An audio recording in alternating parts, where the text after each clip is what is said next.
Are you having to hump your Can-Am ATV, give her the old Can-Am hump to get it to shift, and it looks like you're riding a four-wheel bull in the middle of the woods and your buddies are laughing at you and you're pissed off because this $15,000 machine you have and all of its greatness can't go through the gearbox properly?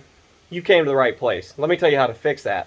But first, I got to explain to you my journey of how I got there. So when I bought this ATV before, you can watch some one of my other videos. I'm telling you all the things I like about it and what the problem is with it. One of the things I identified was it wouldn't shift properly. So I'm reading some forums and they say it comes with the territory, it's a Can-Am thing, you can't fix it. Well, I wasn't going to accept that because I know it didn't come like that from the factory, so why is it doing this? So I get on a forum and a guy was talking about how he fixed it by using some Moly EP oil treatment. This stuff is really expensive. Seems to be pretty good stuff. But he's saying, like, change your gearbox fluid and, you know, change the gearbox fluid and put some Moly EP, about 2 ounces in there, and it totally fixed it. It's gone. It's gone completely. Well, I did that, and it didn't fix it. Now, I may have made a little improvement, but it didn't fix it. And so, without any kind of other options, I went into the clutch, knowing nothing about ATV clutches or CVT transmissions, and I figured it out. So I'm going to tell you guys about this. So inside of this housing, right?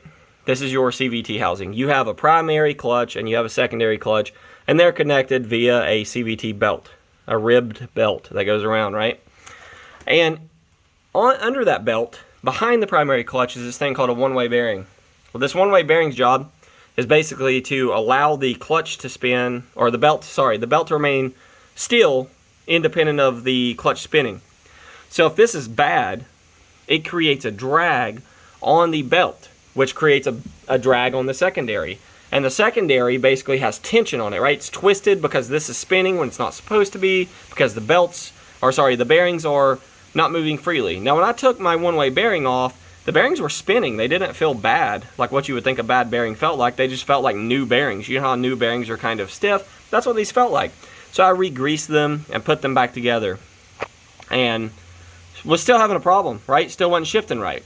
So then I decided I would order new one-way bearings. And on a whim, I got on there on Amazon, and they were like $30. So I was like, well, I'll give it a try. If it doesn't work, I'm out $30.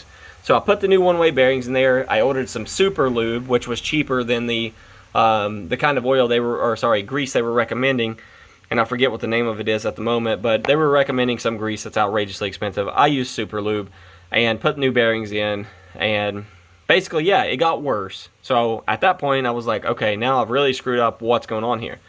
Well, I remembered when I was taking this primary clutch off, right? I was taking the primary clutch off. There was this little plastic ring, and it felt like basically like a bearing race. It even looked like a bearing race. It looked like a broken bearing race. It was cracked, and I thought, well, maybe this is the old bearing race because the bearings were kind of worn out, so maybe I'll just toss it aside. Toss it aside, put the one-way bearings in there, put everything back together, clean the clutch faces, and it was worse. And so I thought, I've really screwed up.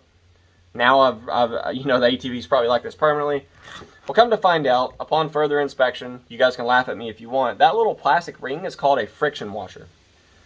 Let me explain to you why that friction washer is important. Now, you don't have to have that friction washer on there to run the ATV. It will run fine. It won't damage anything. It's just hard to shift. So let me get into this. How this transmission works, in order for it to shift, this secondary clutch has to be aligned for the shift gates to basically spline when you're trying to shift up on the, up near the handlebars. Has to be perfectly aligned for it to drop into gear. So too much drag, like old bearings, causing the belt to turn with the primary clutch, puts strain on this secondary clutch, or drag, if you will, and basically it's like in between a gear and it can't free up. It's like when you put your car in park on a hill, you got to jerk it to get it out. That's what's happening. That's why you have to hump it to get it right. Not enough drag or brand new bearings without the friction washer doesn't let this move enough to align itself, causing the same Audi hump, or making it worse, if you will. So I ordered a new friction washer, re-greased it, put everything back, and I put a little coat, just a small coat of super lube around the friction washer, put everything back together, torqued the primary clutch, I think, to 74 foot-pounds, and cleaned the belt facings, put the belt back on. I ended up getting a new belt. The Audi hump is gone, guys. It's completely gone. Now, why is it gone? It's gone because initially, whenever I noticed it as a problem, my bearings were too stiff. And when I checked them, they felt like new bearings. New bearings are kind of stiff. That's what it felt like, so I didn't think they were bad. Well, because they were so stiff, they were spinning with the primary, creating too much drag on the secondary. When I changed the bearings and I left the friction washer off the second time, there wasn't enough drag because it was just free spinning and there was no friction washer. The job of the friction washer is to sit between the primary clutch and the one-way bearings and create just a small amount of drag so that belt slightly turns. It has to slightly turn, and that will allow the secondary to engage basically it'll allow the transmission to shift smoothly at the proper time whenever you go to move the stick. I hope this helps. Sorry about the delay whenever I transferred camera angles, but now that I have rebuilt this thing, and that's a good thing about doing things yourself, you learn as you go and you know what to do next time. I can honestly say I know everything there is to know about this clutch and how it works.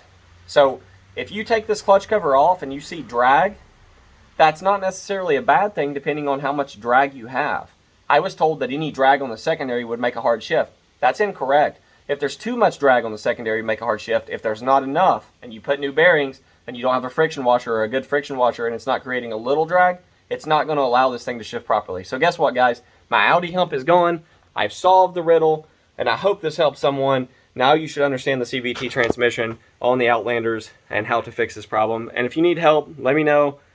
Question, comment below, and thanks for watching.